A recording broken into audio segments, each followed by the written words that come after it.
Hi friends, welcome to my channel The Edu End Easy and Basic Learning for all the age groups. Today I'll share some of the quirky tips to make your resume job ready among the crowd.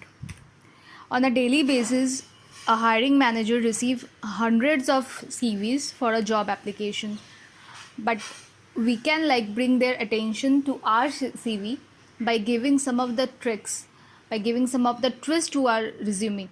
So today we will discuss about that tricks and that tips.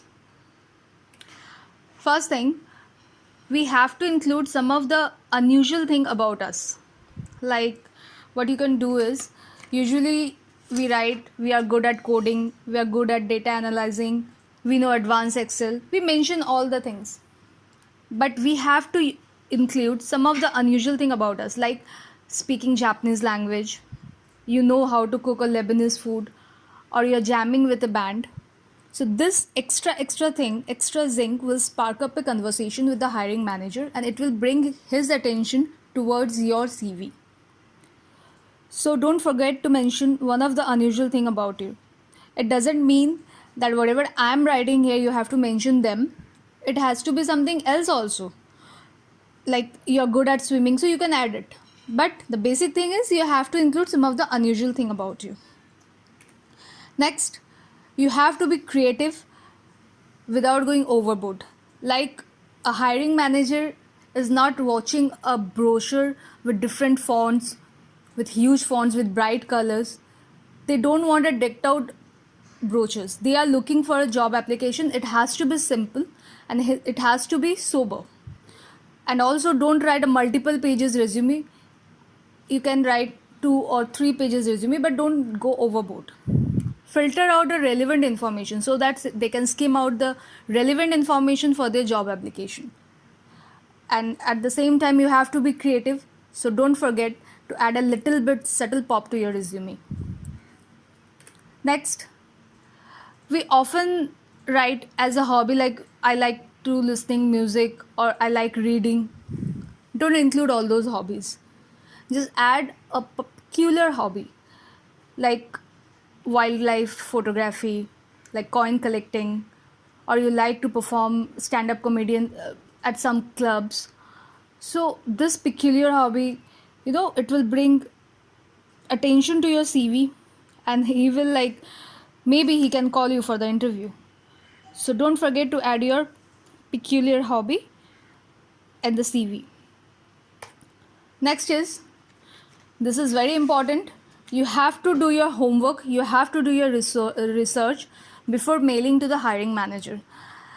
Like, in today's world, job market is changing, and most of us, we apply online, we send online our job application, like over LinkedIn or over some job portals. So before doing that, you have to have some idea about the company you're applying for, as well as about the hiring manager. Like, he must be having a profile on the LinkedIn, so do a research about him, like from where he is, what are his qualifications, do a bit googling about his interest, his skills, and the company also. You have to google about the reviews from the employees of the, maybe ex-employees or the present employees of the company. What are their thoughts about the company? So this will give you some idea, like where you're going to work, who they are. If you like, you will be a bit prepared if you end up getting an interview with the person.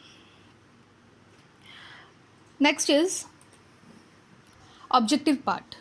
In a traditional CV, in fact in my CV as well, I have included in the top of that objective, like I like to do this, I like to do this.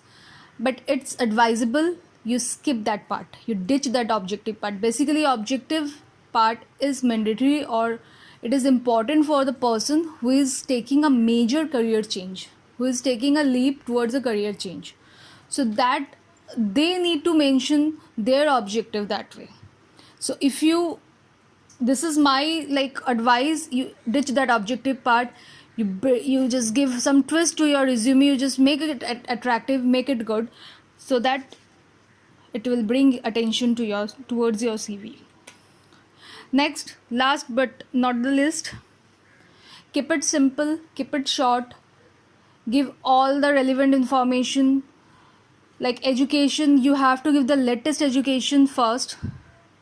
What we do in a chronological order. Like we have completed our class 10, then we have completed class 12, then we have completed graduation, then post graduation, then the technical education. No, we don't need to maintain that chronological order. We can give our relevant information first, like the technical education first, then our bachelor's, then our graduation, that way, so that they don't have so much of time to read all your information. They will just skim out the latest information which is relevant to them. So better you keep it simple, keep it short. And finally, just add all those tips and maybe you'll land up a job very soon. Thank you for watching and best of luck for your job hunting. And thank you for watching. And if you like my video, do like, do share and do comment on the video. Thank you.